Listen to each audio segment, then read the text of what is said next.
Hi everyone, Suman Cherry, founder and CEO of Cherry Talent Group. I am here with Andy Bergmann. Andy is the founder of Mavix Coaching, and we are going to be talking about everything related to really what conflict is costing you at your company.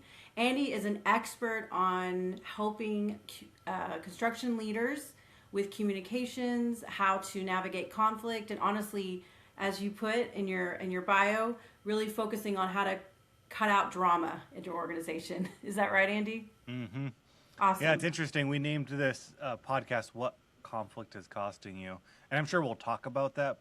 But what's interesting is actually the absence of conflict.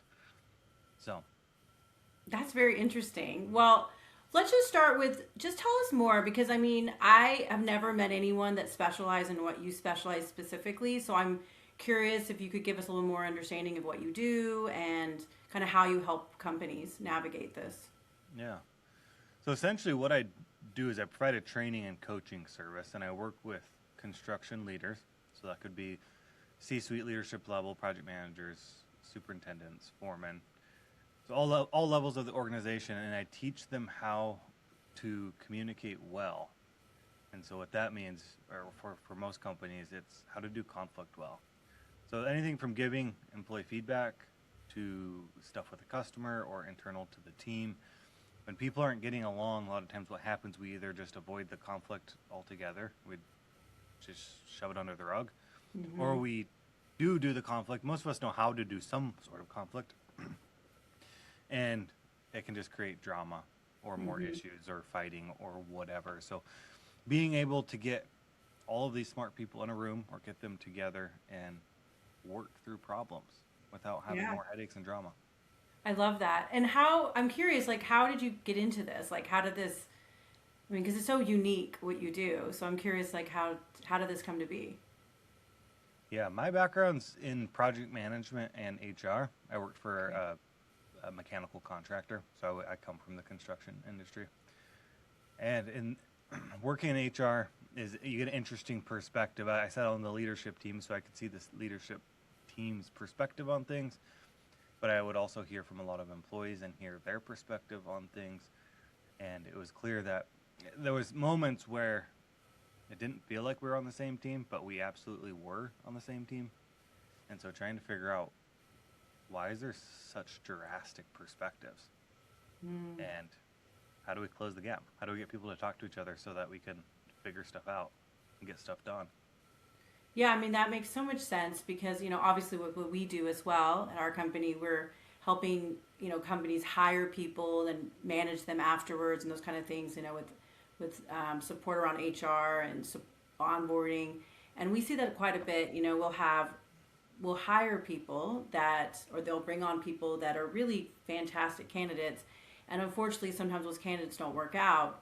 And usually it's a situation where we've seen where maybe it was a conversation that could have happened. I mean, we talk about this a lot is this idea of disengaged employees. And I'm assuming that you're trying to kind of help with that type of place around disengagement and then stop that from happening with these kind of communications and like instead of them just resigning hmm with it without it. Is that typically what kind of happens? Like when someone brings you on, what does that look like? Like what's usually going on in the organization that has them call you up and say, "All right, Andy, we need your help." Yeah, it totally depends. Some of the big reasons would be is they're promoting people into a leadership role. So a lot of times what it looks like is you have some people working in the field, they go through some sort of apprenticeship or training for their trade, and they get promoted to foreman, superintendent, something like that, and there isn't any training or nothing setting them up to succeed as far as leading people. And the company often knows that, and so then they start to see issues on the job site, like you're talking about. People start to disengage or check out. Mm-hmm. Um, a lot of times the issue could come through like the customer or like the general contractor, whoever the customer is. Maybe they're not happy or they don't like to see what's going on. Sometimes it can come from the crew themselves. They could come to the leadership and say, "Hey, I don't want to. I don't like working with so and so, whatever." So it could be a variety of different things. So, So it's really when they bring, and you had mentioned early when we first started, that if a company doesn't have conflict, that's not always a good thing, or that's not always a positive thing. Can you kind of elaborate around that a little bit? Yeah, so every company's going to have issues, right? And so that's why we hire people. We hire them to help fix our issues within the company. And when we want to fix issues, like often there's friction. Like something's got to move. Think of if you were to like clean a table with a rag, there's friction there, right? Mm-hmm. And so there's a lot of times the friction has to do with other people Mm-hmm. within the company. And it's uncomfortable, and it's so common for leaders or people just to say things like, well, let's just see how it goes, or let's give it some time, which in itself isn't a bad thing. But when we do that over and over, or do it for too long, issues will just like start to boil from within, Mm-hmm. and they get bigger and bigger and bigger. And a lot of times what happens is the issue becomes so big at some point it forces you to deal with it. Mm-hmm. But yeah, conflict's uncomfortable for most people.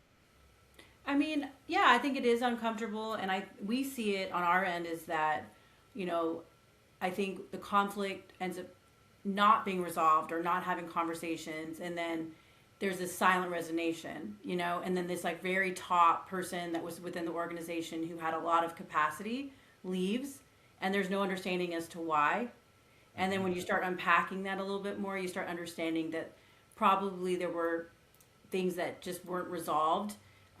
In a lot of cases, what we see is that, and I maybe you've seen this as well, I'm sure you have, is a lot of times there's managers that are misaligned in those roles. Maybe they haven't been properly trained on communicating. Maybe they are very reactive, and typically it's like middle managers. You know, it's people that manage a few people, and those people create a lot of turnover within those segments or those groups. Have you seen that as well? Like sometimes it's where it's like one person or kind of a group of people.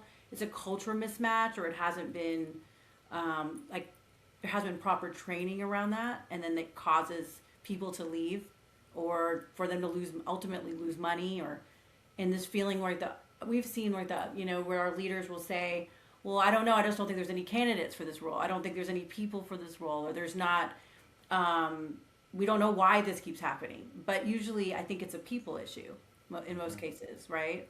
Yeah, it's probably a first of all, it's probably a limited belief to think that there isn't anybody good enough, or there isn't, because there's almost always somebody better. I mean, someone has got to be at the top, right? But Right. for most companies or most positions, there's great people out there. They're just hard to find. If it wasn't hard, then we would all have good people all the time. Right. Um, yeah, I don't know, there's a lot of studies and a lot of data out there on employee engagement and why people leave, and I don't know that that's so much my expertise, but I mean, just Yeah. from like my experience working with people, or even my experience as an employee, people don't quit just because. And as I know, like as to be a leader, it's easy to like blame or put the blame on the individual that quit. Like, it wasn't going to work anyways, or I had a feeling, or whatever. Because then you don't have to take accountability to change anything. Because the thing is, too, the things that need to change to increase engagement are hard to do, Yeah. usually. Right. Because if they weren't, people would do them. And so if it's things like communication, or if it's setting expectations, or if it's making a vision clear, or if it's showing individuals how they can grow within the company, like all those things, they're not like super easy to do. Yeah, because like what coming back to it's people, and people are complicated. We're not like, Hmm. it's not easy.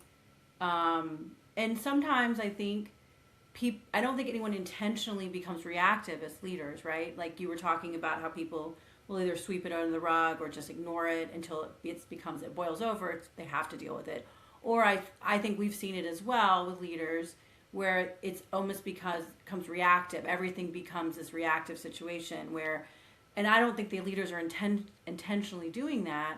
It's just that they don't know how to have those conversations with people without getting very emotionally overwhelmed, I think, in those conversations, right? Yeah, absolutely. I'm curious, how do you give feedback to your clients or potential clients when you feel like they're the problem? They're a problem when it comes to people quitting. I mean, we had a situation recently where we did place a pretty fantastic candidate for a client, and we did put the candidate, and the candidate knew we are putting him in kind of a uncomfortable situation because there were some other things going on within the dynamics of that group. And the person came on board and at first was very engaged and very successful, and things were going really well.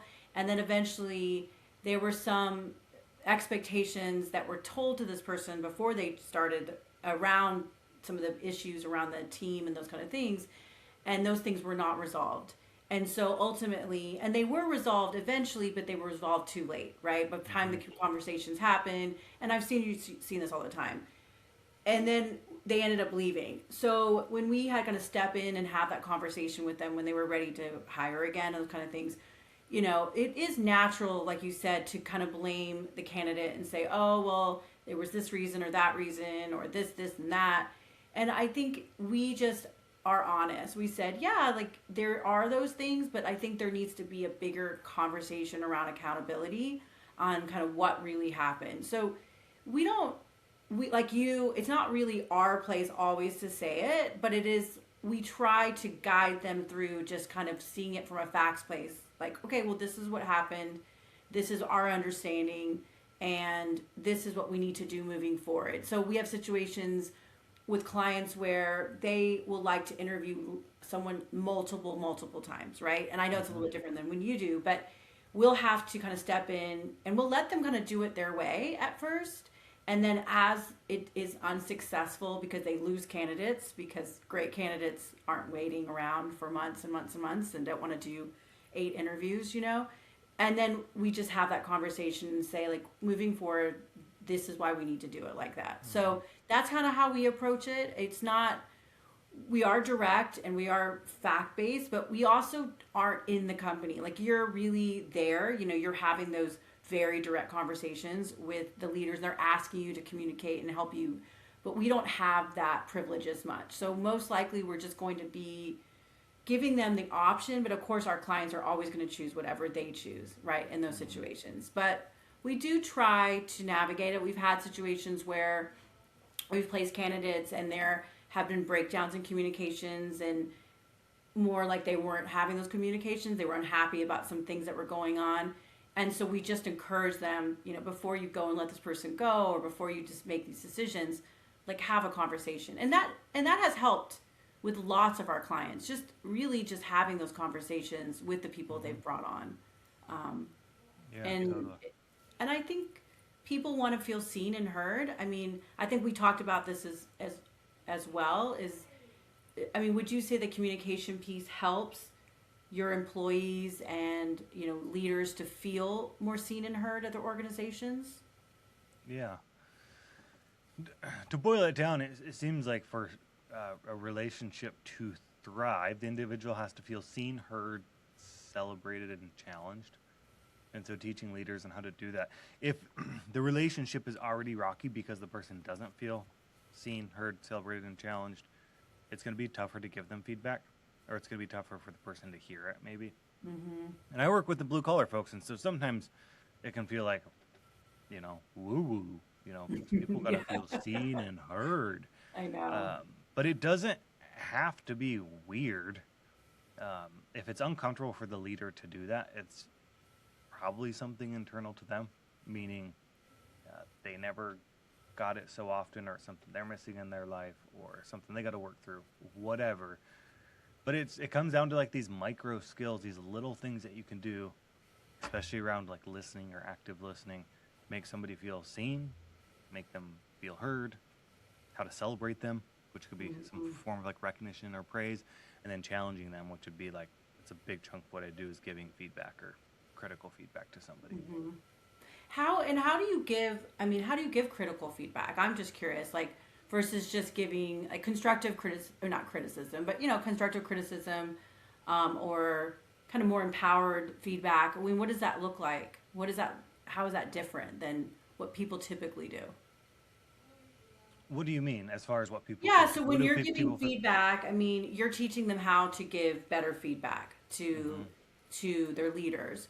So what are those what are some high level things that you kind of teach people on how to Mm-hmm. do it? Like if someone was listening today and said, "Okay, I've got to do these reviews." What is something they could take away when they're Yeah. doing those reviews? Yeah, so where I'll start with people is learning how to be really clear on what the feedback is. We often will describe issues at our company using like the emotional part of our brain, meaning we will be vague or we will use um, some sort of like analogy. So people will Mm-hmm. say things like, yeah, this person isn't really like a team player. They just aren't fitting well with the team. Or that leader is kind of struggling. They're never on the ball. Like, on what ball? I Yeah. don't see a ball. And it can sound like cheesy or like, oh, people should just know, but it's not clear Right. communication. So if you think about it like in the sense of being in court or like you're an attorney, like we have to Mm-hmm. be so specific with the facts so that we could be clear with people. Mm-hmm. And what it comes down is like looking for behavior based feedback.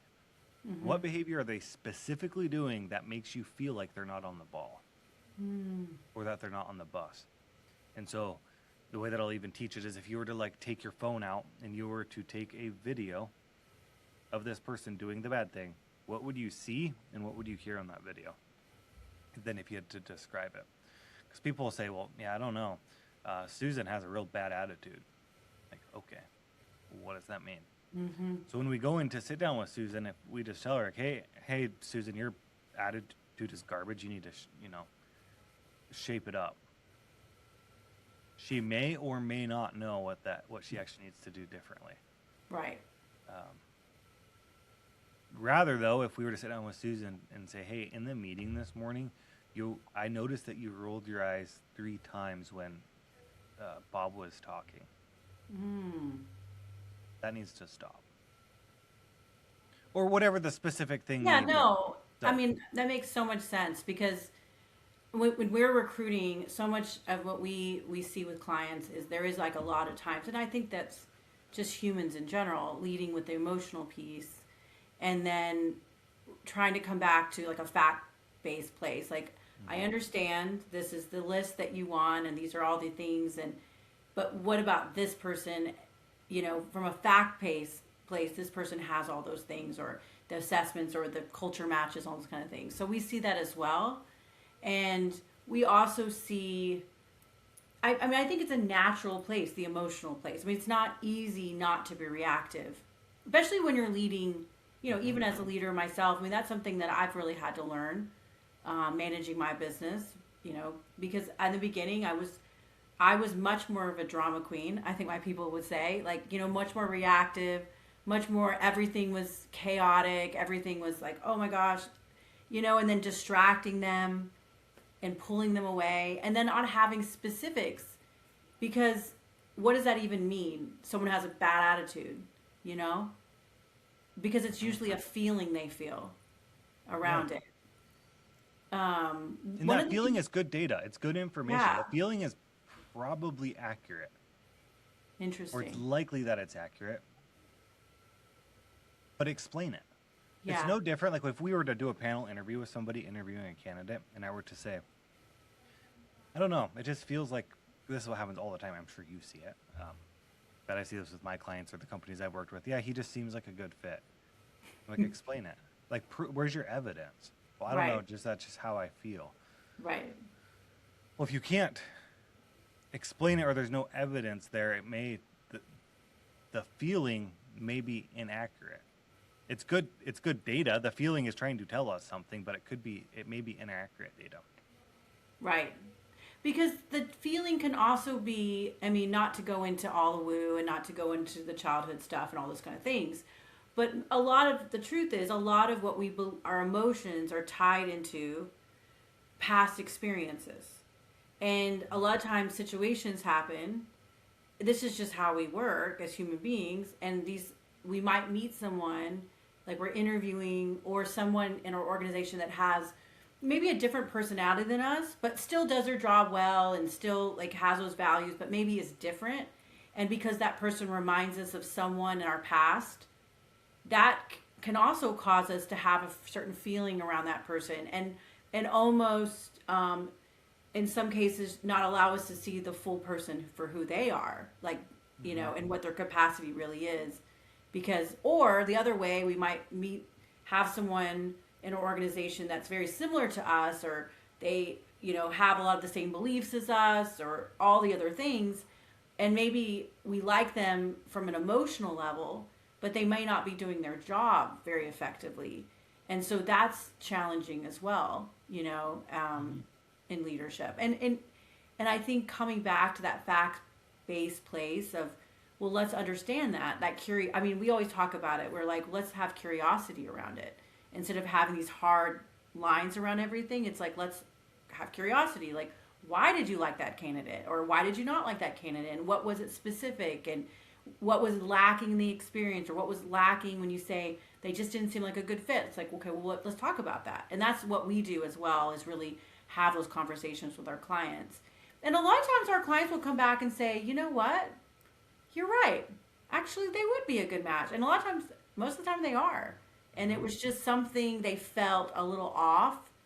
And like you said, there is something important around the emotions, but it's really important to go back to the facts and understand that piece as well.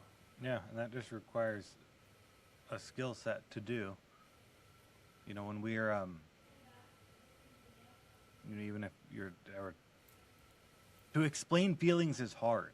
Yeah. If I said, do you love your kids? And you say, yeah. And I said, explain it. Like, it's going to be difficult. But, like, with practice or building up that skill to get clarity is, like, it's super important when it comes to being a good or masterful communicator. Mm-hmm. Then we can get into emotional intelligence some, because then you got to understand, like, what you're feeling and why you're feeling and all the things. Right. We don't got to go deep down into there. But, like, simply just being able to give somebody, like, clear and actionable feedback is such a powerful skill. Mm-hmm.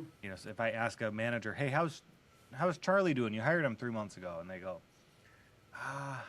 if that's their reaction, I instantly know they're not fired up. Right. But it's probably going to be a 30 or 60-minute conversation to try to identify why don't you like Charlie? Right. So I think it's really important, because hiring people is a major investment, from a cost perspective, from a time perspective. Hiring the right people really does create so much sustainability and revenue and profits and all the things that you want and growth. And it really does expand your organization. And hiring, I don't want to say, and I have this different perception on wrong candidate. I don't think it's just maybe the wrong fit for your organization, or the wrong person, the wrong seat. Or maybe, like you said, that they're not being trained properly, or they don't understand what the role is, or what the next level for them is, or how to manage people. And one of the things we had talked about, when we initially talked, was about vulnerability. So, and I think that that's a really important piece. Can you kind of talk about that vulnerability piece a little bit? yeah, in the context of what?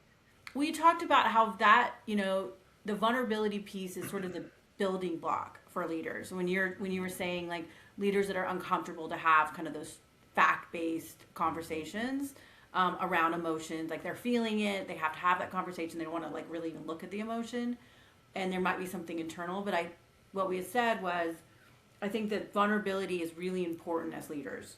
Yeah.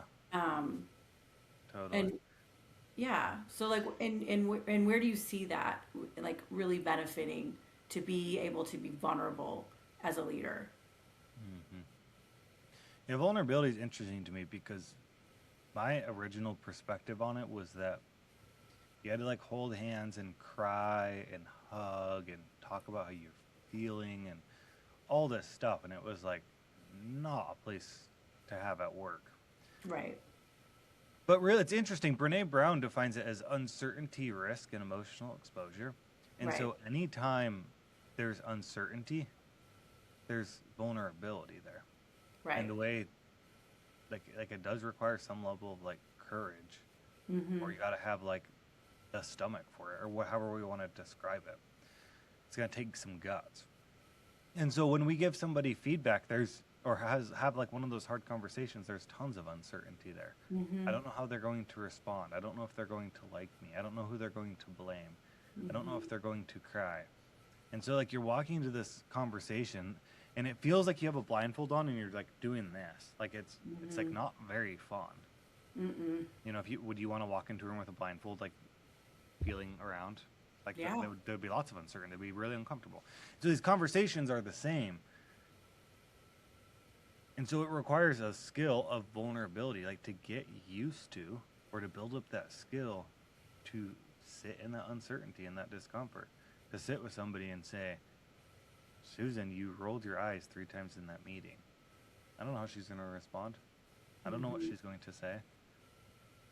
It's interesting. In most cases, probably 80% or more, those conversations end up going totally fine. Yeah. We'll build it up in our head. Yeah. But regardless if it goes fine or not, the beginning is uncomfortable. Right. And so if we don't have the skill to sit in that discomfort or be vulnerable, it's going to hold us back from being a really good communicator. Yeah, and I always see, and I don't know, that my interpretation for me as a leader, vulnerability to me is authenticity. You know, like I think the idea when you are in the uncertainty, there's no programs, there's no known thing, so you have to, you know, it's like when you try something new, right? It's vulnerable to put yourself in a situation of doing something that's uncomfortable, because there's always that feel of failure, or you don't know what you don't know.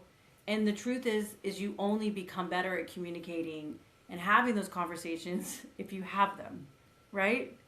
Because you can't go into your mind and create them without actually having them. Like you have to actually have the messy action around it. And honestly, for me as a leader, I'm sure you, for yourself, those first times I've had those conversations, I didn't do it very well. I wasn't very good at it. You know, I was super emotional. I wish that I could go back to some of my ex-employees and say, I'm sorry that like I handled that so badly. You know, I really handled that so badly. I was very reactionary, overly apologetic, you know, too vulnerable probably. And, but that was because I waited too long to say anything. I mean, this was a situation that I should have had this conversation months before.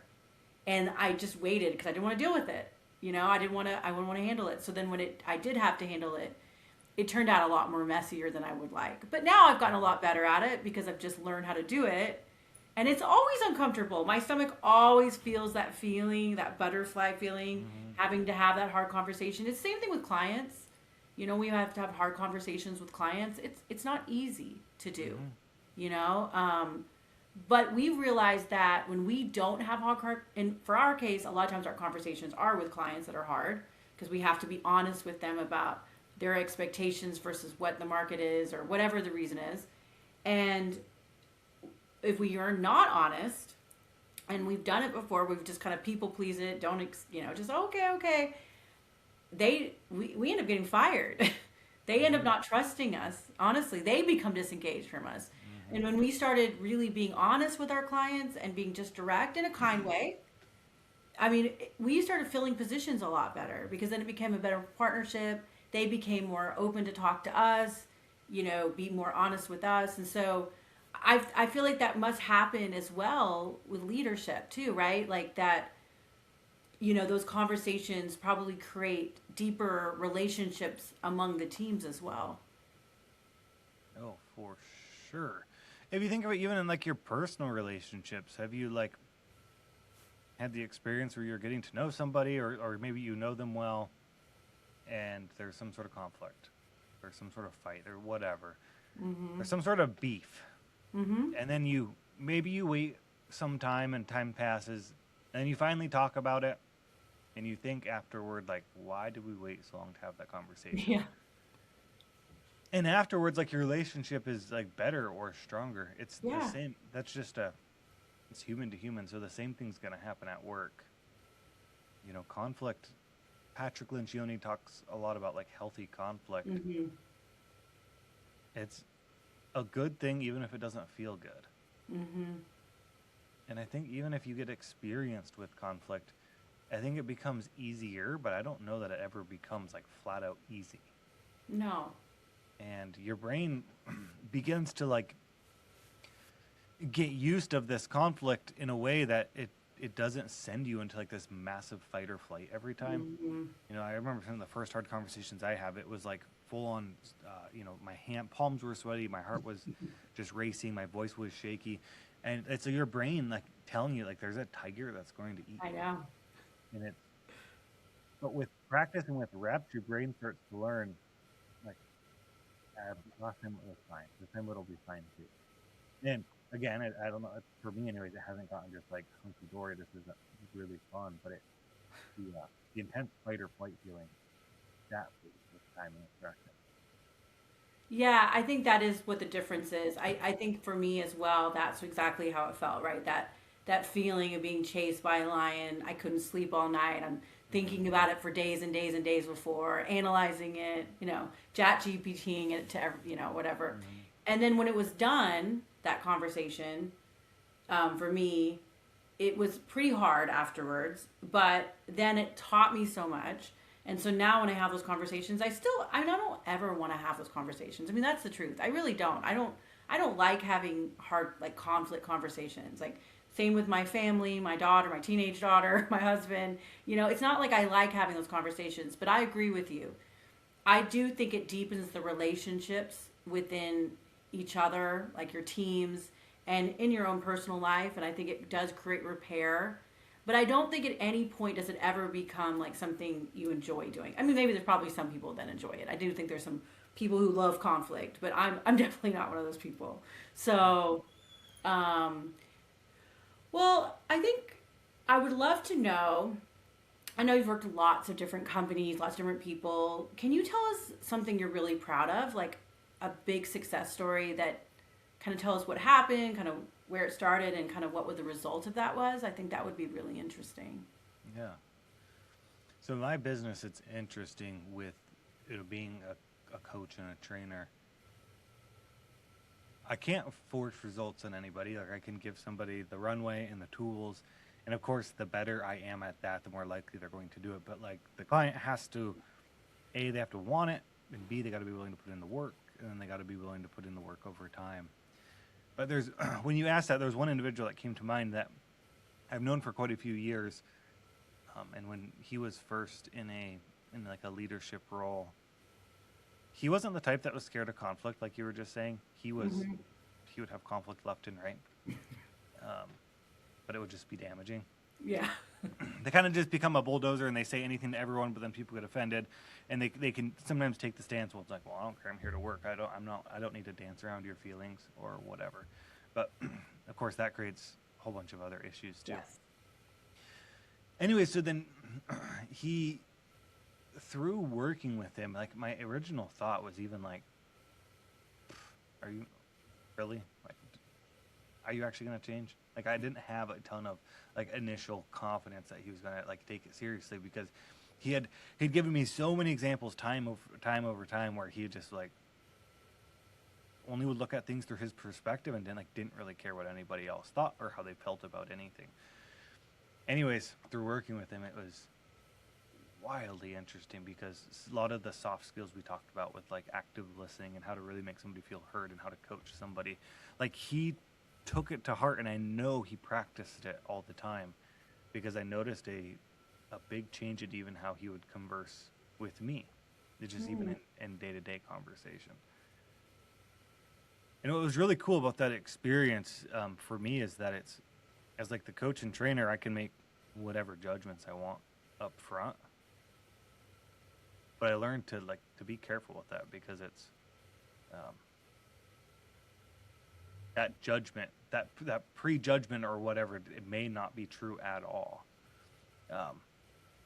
So give everybody the same shot, and people will change if they want to. Not everybody, Yeah. but And I think that's really true. I think that you kind of nailed that. Is you can give, and it's with us too. Like we give our clients the runway to be successful with their hires, or helping them with some of the things afterwards. And it's really up to them if they choose to kind of listen to the things that we say or learn from it. Because hiring, obviously, and people in general, are there's not a line. It's a lot of lines. It's the lines in between. And, but I think, on a personal level, I do feel like because we talk to so many passive candidates, when we talk to candidates who are, why are you looking? And I think people would be surprised. They think, oh, it's this idea that everyone's looking for more money. People are just don't want to work. People are just ungrateful, the stories. And I'm not saying everyone believes that, but that is not the truth. Honestly, the truth is that people want to be in organizations where they feel like they're making an impact. They feel like they're being seen and heard. They feel like there's honesty and transparency. And so many times they tell us I'm leaving because nobody talks to us. Like, there's no feedback. I don't know where the next level for us is. And we love our senior leadership team, but I've got these managers who are always yelling at us and changing this and changing this. And I think companies need to understand that. Like, if you really want to retain like great people, they're not going to stay at your organization if you don't know how to navigate what Andy's talking about. You just won't. I mean, we talk to people all day long.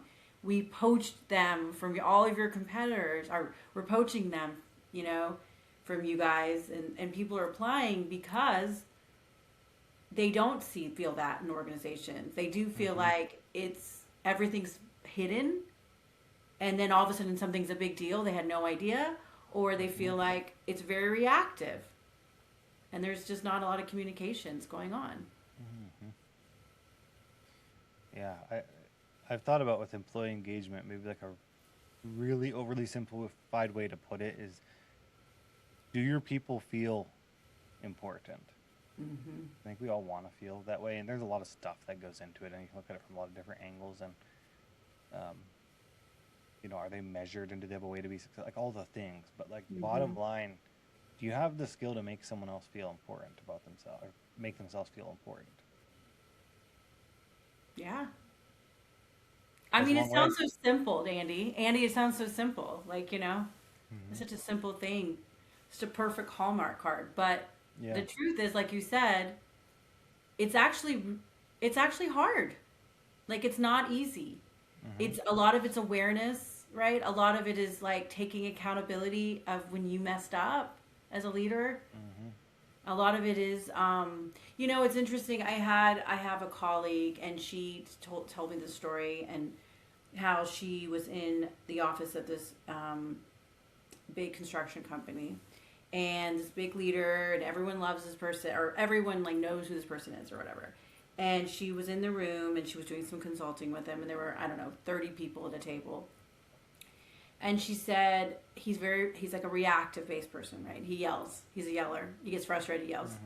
And, he yelled about something, and she said just watching everyone's body language in that room.